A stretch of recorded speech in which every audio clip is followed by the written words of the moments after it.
بالله من الشیطان الرجیم بسم الله الرحمن الرحیم. زه یم شرجل سواتی. امید دی مرګرو ټول بخای خوشاله به د ژوند په مزو کې به مرګرو په دې لاره را روانو ما پټو ته مې خیال شو او په ذهن کې مې راله دا پټي خو خلکو اړیلي دي خو پته نه چې دی څه شي له اړیلي دي. نو د ریان نه مې تپوس وکړو چې ریانه دا خلکو دا پټي څه شي له اړیلي دي. نو ریانه تاسو به ماله د دې جواب ډېر ښه راکوئ. ریانه دا پټي د خلکو څه شي له اړیلي دي؟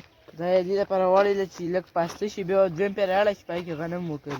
ښه نو ریان وایي دا پټي د خلکو دې لپاره اړیلي چې دوی به په دې کې غنم کري. نو مرګرو دا تاسو وینئ ټولو خلکو دلته پټي اړیلي دي. دا غنم چې دی دا د پاکستان په ملک کې د ټولو یو ښه فصل دی، اهمترین فصل زموږ څه چې دی دا غنم دی.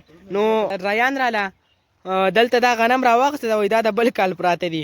دا تاسو وینئ مرګرو غنم پراته دي او دا غنم چې دی مرګرو دې نه جرندو ته ځي خلک که نه، جرندو کې وړه کوي که نه نه ښه وایي دا غنم چې دی وایي دا خلک په جرندو کې وړه کوي که نه او بیا د دې نه مونږ ځان نه روټۍ پخوو. دا وینئ مرګرو ډېر خلک په دې پټو کې کار هم کوي. او پرون نه بل پرون زه په دې لاره راتلم مرګرو دا چې و دا پټي چا نه وړېلي دی په دې ورځ دوه کې واړېدل مرګرو. او مرګرو دا تاسو وینئ ماشاءالله ډېر غټ غټ پټي دي. دا زموږ د کلي غټ او ښایسته پټي دي. په دې غنمو باندې زمینداران ډېر محنت کوي. نو موږ له پکار ده چې کله دا غنم وشي دا خپل ځناوران دا بیزې میزې شوي دا دې پټو ته نه پرېږدو ځکه چې دا خلک خو په دې باندې محنت کوي او که موږ دې ته خپل بیزې میزې پرېږدو نو د هغو محنت په خرابېږي. نو موږ له پکار ده چې پټو ته دا ځناوران چې دی دا نه پرېږدو ځکه چې هغو خو بې عقله هغو خو نه پوهېږي خو موږ خو پوهېږو.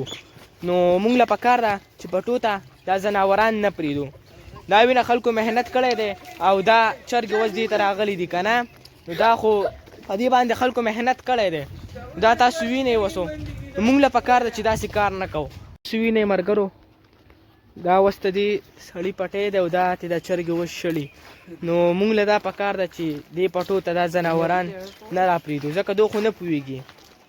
او بله خبره دا ده مرګرو چې په دې پټو کې اکثر دا واړه د دې مازدیګرې لړې کوي. نو موږ له دا پکار ده مرګرو چې په دې پټو کې واړه لړې نه کوي او ځان د دې نه وساتو ځکه چې دا خلک په د دې نه ډېر زمینداران چې دي دو محنت او د دو محنت خرابېږي. اوس دې هلک ته مې خیال و دا په دې پټي کې ګوتې والې ته څه کوې لکه په پټو کې پټو کې څه کوې لاسونه پکې وې. دا اوس ما وکتل مرګرو دې پټي کې دا ځای راکنلو دا اوس خراب کار دی مرګرو. په دې کې به روز دوه پسخانه خلک چې دی په دې کې به خلکو دغه کوي غنم کري یو شی به کوي بل شی به کوي. نو موږ له پکار ده چې دا کار نه کوو مرګرو.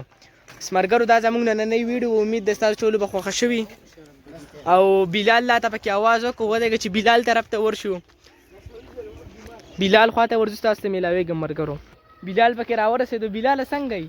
خیر خیرت یاره. بلاله غنم مبارکې سوی غنم خو شروع کېدو والی دي خلکو پټي غنم خو یاره زما څومره خیال دی اوس خلکو تازه تازه کرلي دي او ټیم پکې خوش ته خلکو له به څه پیغام ورکوې لکه غنم مبارکې خلکو له څه پیغام ورکړم لکه ستا به دا پیغام وي لکه خلکو ته چې د پټو ته خلک واړه نه پرېږدي او داسې ځناوران نه پرېږدي ځکه چې په دې خلک محنت کوي که نه. دا خو دی یاره چې بس یو سړي د خپل دغه خیال ساتي پټي وغیره خامخا بلکل دا خبرې پکې ما هم وکړې او ریان هم راسه دا خبرې وکړې.